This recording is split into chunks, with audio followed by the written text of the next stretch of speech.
Rising racist Islamophobia in developed countries harms values such as multiculturalism and coexistence. This hatred, which has taken the lives of many Muslims in recent years, raises many concerns. Attacks in recent years lay bare the agonizing picture.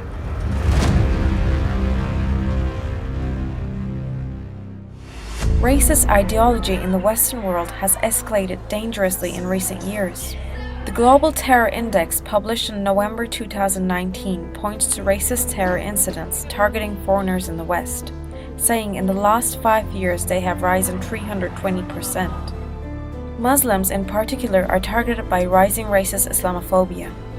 While Muslims face verbal racist attacks on almost a daily basis, attacks on mosques in many European capitals are frequently reported.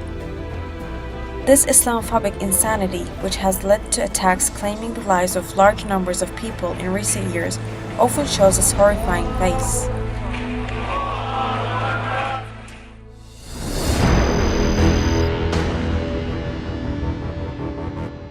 One of the most tragic examples of Islamophobic attacks is the wave of murders of Turkish nationals that Germany saw in the 2000s.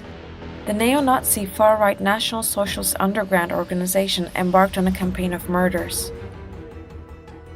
In the Thuringia province in 2011, Uwe Bonhard and Uwe Mondlos committed suicide rather than surrounding the police after being trapped following a botched bank robbery. This double suicide lifted the veil from the death of 10 people, 8 of them being Turkish nationals between 2002 and 2007. The only survivor of the terrorist group, Biata Şepe, was sentenced to life in prison. The group's 88-person murder list turned out to include many leading Turkish and Muslim figures. İkinci kurban, üçüncü, dördüncü, beşinci kurban oldu. Hala aynı metot. Hala ilk başta aileye bakıyorlar. Bunların yok bir kötü tarafları var ya mafyadır, odur, budur. Bizim için en büyük değişiklik işte bu ortaya çıktığında yani sırtımızdan büyük bir taş düştü. Evet işte babam suçsuzdu gördünüz mü diyebilmemizdi.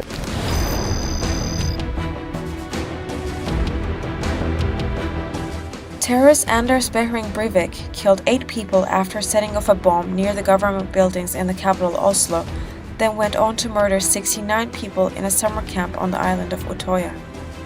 Breivik, who claimed to have committed the attacks to prevent the Islamization of Norway, was sentenced to 21 years, the country's harshest penalty. We are all humans. We can't expect everyone to look like us or to think like us, because that only makes us as bad as the terrorists.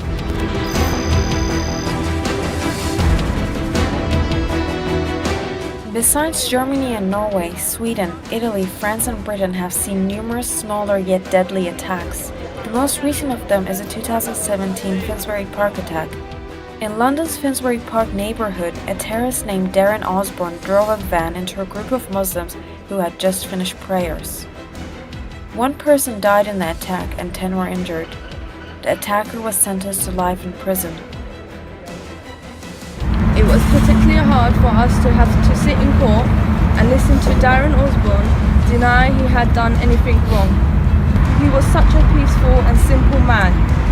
He had no bad thoughts for anyone. Our father, like the victims of most terrorism, was entirely innocent, which makes his death in this violent way all the more hurtful.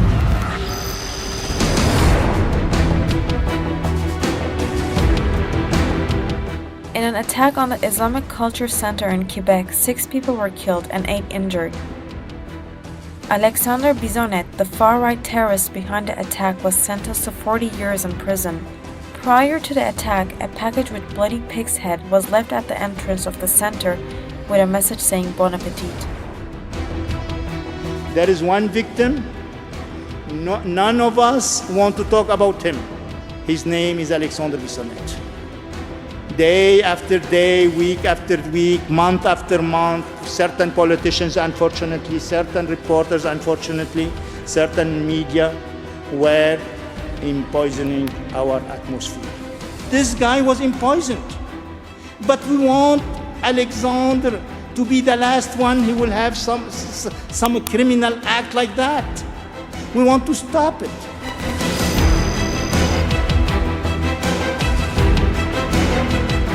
In an armed attack on 2 mosques in the city of Christchurch, 51 people died and 49 were injured.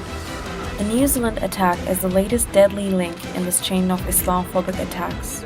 Brenton Tarrant, a far-right terrorist who claims the white racist superior, got a life sentence.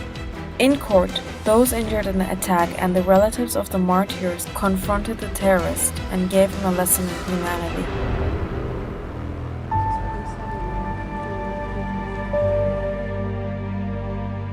Whole time 17 years since I was living in New Zealand, and I was working. Some of the people were calling me, because I was from Afghanistan, they were calling me as a fan or joke or intentionally a terrorist.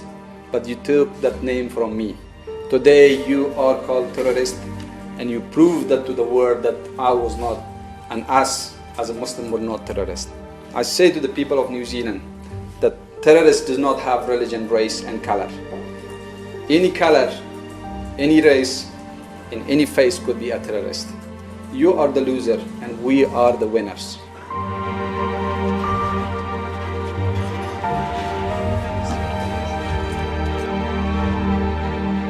Whoever kills one innocent soul, it is as if he has killed the entire mankind.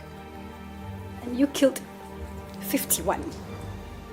They left behind 34 spouses, 92 children, and more than 100 siblings who now have to endure the life sentence of being without their loved ones.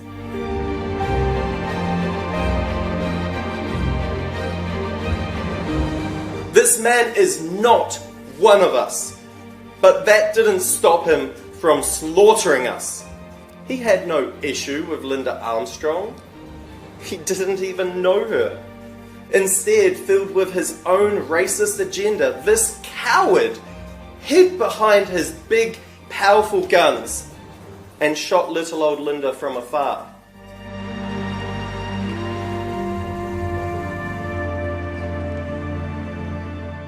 You are classified as someone who's dumb enough not to realize that beyond the skin, all humans are same. They all have the same internal organs and function the same. Finally, I'd like to tell you that you have to be remembered, but as a scared killer and nothing more. I never would have ever imagined that the country in which my parents immigrated to for safety and for a successful future for their children would result in this. We have been shaken to our core and our hearts cracked in a million pockets and places. But slowly and surely we are reassembling each crack with a thread of gold. My students, who now greet me with Salamu alaikum, Miss Q, to take a look around this courtroom and ask yourself, who exactly is the other here right now? Is it us? Or is it you? I think the answer's pretty clear.